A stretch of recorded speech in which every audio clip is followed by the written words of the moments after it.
Необходимость проведения ремонтных работ на высоковольтной линии Багмаран-2 возникла в связи с тем, что именно в этом пролете все три провода были повреждены. Их разрывы не раз соединяли. Пропускная способность одной цепи около 150 мегаватт. Данным воздушным линиям более 40 лет, хотя их эксплуатационный срок составляет 25 лет. Сейчас специалисты Черноморэнерго проводят работы по замене поврежденного провода на высоковольтной линии Багмаран-2, которая питает западную часть Сухума и часть Гудаутского района. Прежде чем начать замену поврежденных проводов, заблаговременно провели подготовительные работы. Уже затем энергетики отсоединили провода на танкерные опоры и воспроизвели замену обветшалых линий. Провода стали алюминиевые, то есть верхняя поверхность это алюминий, а внутри проходит сталь.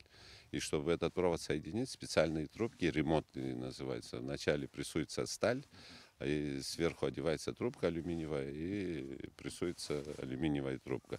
И этим происходит соединение проводов. Специалисты Черноморэнерго работают слаженно, с привлечением спецтехники. Очень тщательно проверяют состояние проводов. В этом деле ошибиться никак нельзя.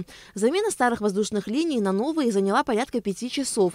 Отключение электричества – явление давнее и обычное. Однако зачастую их связывают с незаконным подключением к электросетям майнинговых ферм. Руслан Кварчи отметил, что в действительности это далеко не так. Эти линии электропередач, куда они могут подключиться, они находятся все в ведении наших служб по районам. Там, это они только могут на отходящих линиях 10 или 6 киловольт. То есть они следят за этим, и возможности подключиться незаконно нет. Ну, были подключения незаконно до этого, об этом все знают. Но в данный момент незаконно никто не может подключиться.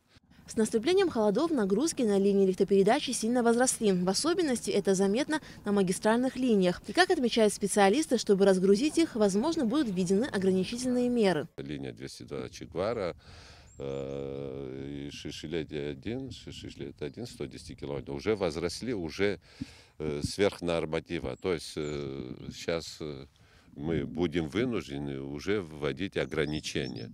То есть это связано не с тем, не с трансформаторной мощностью на местах, не с мощностью как таковой, а с пропускной способностью линий.